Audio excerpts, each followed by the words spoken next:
Hello, I'm Dean Johnson with FAF Outdoors. Recently on the channel, we've been posting a lot of fly tying videos, fishing highlights, and some video montages. But we decided it would be a good idea to change things up and bring you a how-to video. Not necessarily just a single how-to video, but an entire how-to mini-series on how to catch fish with me. In each of these videos, we will talk about a specific species and what I use, how I fish, and when I go fishing for that species. Currently, we plan to talk about sturgeon, bass, both largemouth and smallmouth, crappie, bluegill, and other panfish, salmon and steelhead, as well as trout. But nonetheless, here's today's video, and we're talking about sturgeon.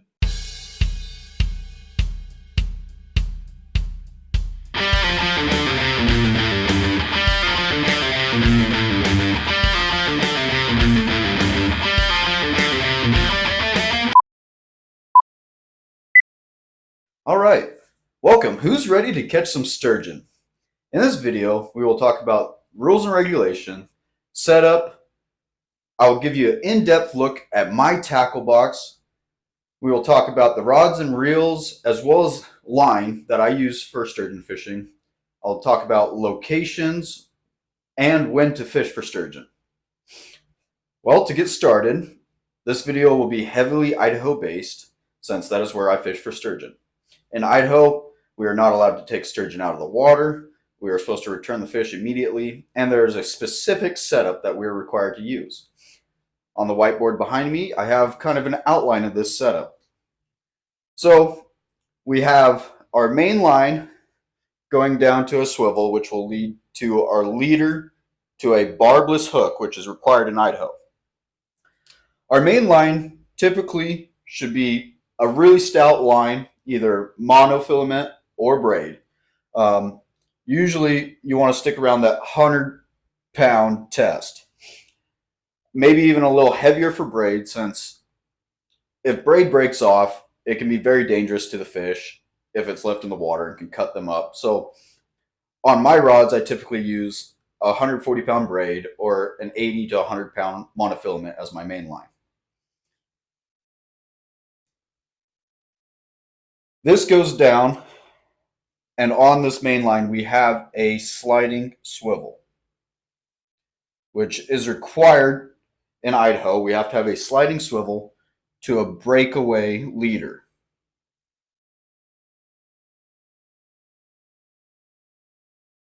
And what that means is that breakaway leader has to be a lighter pound test than our main line. For example, I use a 100-pound mono as my main line, and then I use a 40-pound fluorocarbon leader for my breakaway leader. And that goes down to our sinker. And the sinker you use all depends on the water type you fish.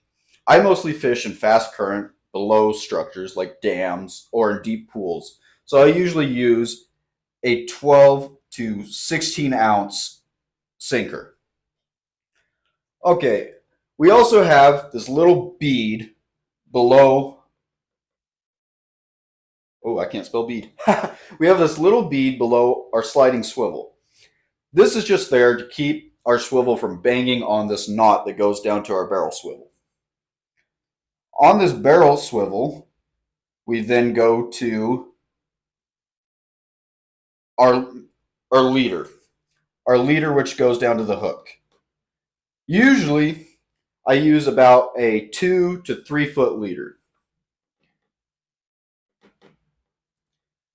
And this just gives your bait a little bit of distance from your weight, and also allows it to bounce off the bottom, kind of keep it in that area that those sturgeon are cruising along, since sturgeon are bottom feeders and they hang out, just above the bottom, and they use all those whiskers and all them sensors they have to detect food, as well as the scent. So you kind of want to keep that bait positioned close to the bottom, but not sitting down on the bottom. Especially if you're fishing somewhere rocky, the sturgeon aren't going to pick through the rocks to pick up that bait. And that leader ties into our hook, which has our bait on it. In Idaho, you have to use barbless hooks. And they also recommend that you use a circle hook. What that circle hook does is it allows that bait to be picked up. And since that hook is kind of pointing down when the sturgeon picks up that bait, you really don't have to hook set that hard, since it should already be in their lip and kind of, well, it just kind of self-hooks them. And typically I use between a size 5 up to a size 10 circle hook.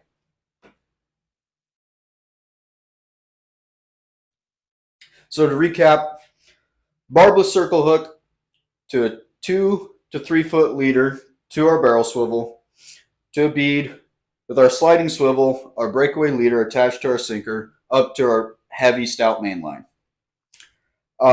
I will also include a little shot right here of the recommended Idaho Fish and Game setup, as well as a link down below to Idaho Fish and Game's official regulations for sturgeon fishing. Well, with that setup being shown, let's take a look inside my tackle box. Okay, so we're over here on my tying bench, and I have my tackle box set up. On this first level, I have a copious amount of these sliding swivels and our very heavy barrel swivels. Then, as you can see, I have offset circle hooks ranging from size 5 to 8 in this box. And then I have a bunch of random beads.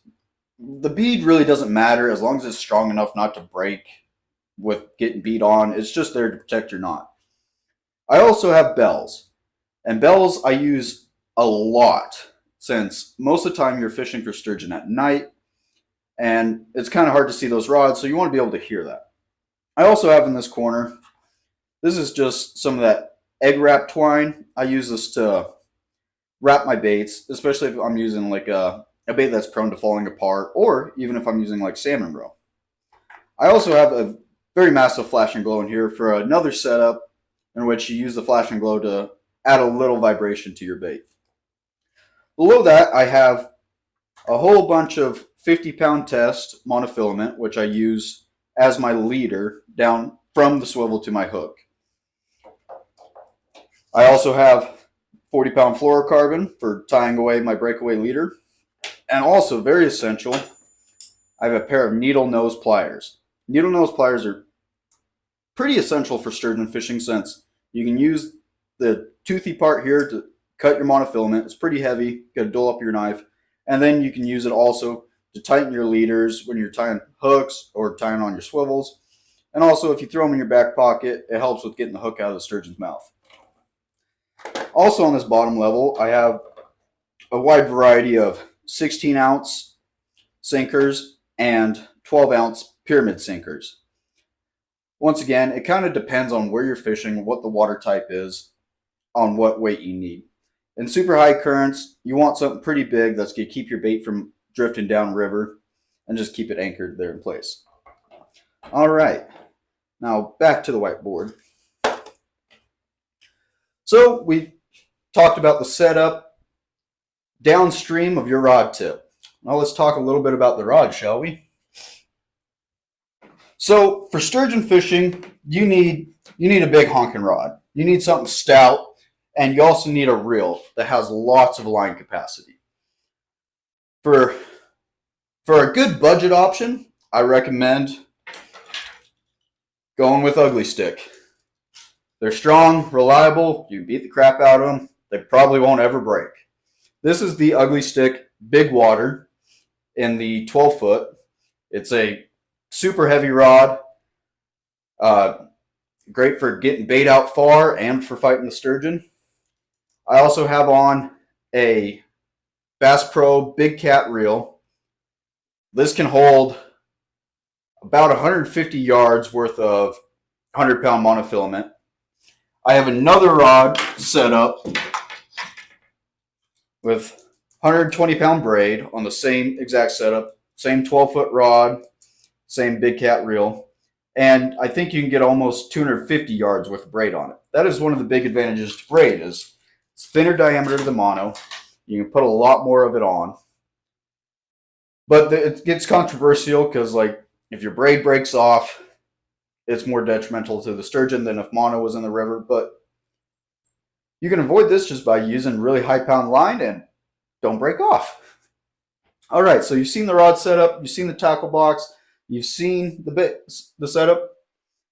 Well, where do you go to catch sturgeon, though? Sturgeon are bottom feeders. So you want to go where all of that dead fish, that bait, is going to end up in the river, the lake, or even the pond that you're fishing. Typically in Idaho, I really like to fish below large structures, dams, since all those dead fish that are in the reservoir or lake are going to end up passing through that dam at some point, get churned up. And well, sturgeon like to sit there, and I mean, it's just a buffet for them. They can pick and choose what they eat. Now, if you're fishing in a lake, you kind of want to find a deep pond or a deep valley in the lake where all that bait's gonna end up. Something kind of calm where it's kind of like salmon fishing. You look for a flow, then you look for a pocket. You find that deep pocket and you fish that. And you just basically the same way. You cast out, you let your line sit, and you just sit and wait. That's sturgeon fishing. Well, alrighty. When to fish, though? Now, you fish sturgeon are nocturnal. They're also a very slow fish. They don't expend a lot of energy to eat. They're large. They want their food to just come to them. So one of the best times to fish is late at night. Usually I'd go fishing. You don't really got to get up and go early. You just kind of go in the afternoon, throw your lines out, fish through the night, fish into the morning. So it's pretty essential to have a lot of patience with sturgeon fishing. Throw your rods out, play some cards, listen for a bell. Watch those rods, check that bait every hour or so. A lot of the time through the night, I'll cast out and let it sit for 5 to 6 hours before I check that bait. During the day, I'll check it, every hour or two. I want to keep that bait fresh, but at the same time, I've caught more sturgeon when I forgot to change bait. So that's just a little note. Who knows what the truth is? But bait. What bait do you use? Well, I've used a wide variety of baits and had different results. My first bait that I ever started using, the reservoir in which I was fishing, we would go catch crappie during the day.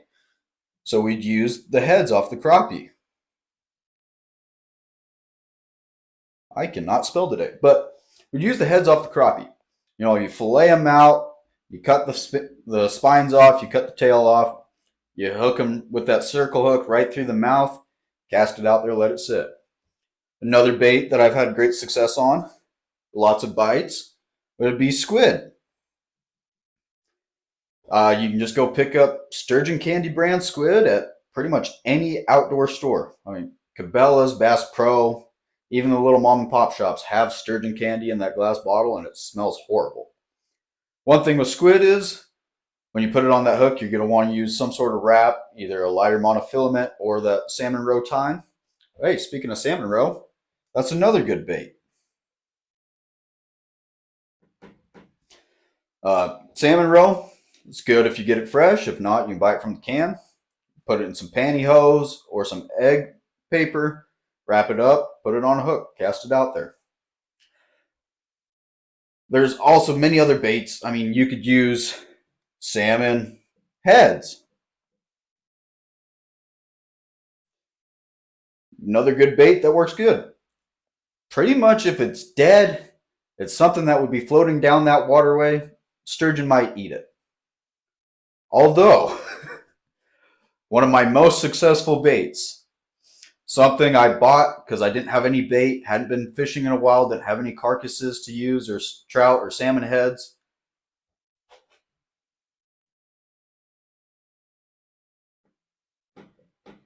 Tilapia, however you spell it, but tilapia. And you can get that in the Walmart frozen section. Pretty much just cut off the fins. If you got one of the fish that weighs like a pound, cast the whole thing out there. you're starting to get up to that 3 or 4 pound size tilapia, cut the head off, cut chunks of meat off, hook it on, just like crappie, through the mouth, out the skull, cast it out there. Well, I mean, I think that pretty much covers it. So just get out there, find some deep water, find some fast water below a structure, go catch some sturgeon. Thank you for watching. Please like, subscribe, and stay tuned. We'll have lots more of these videos coming out.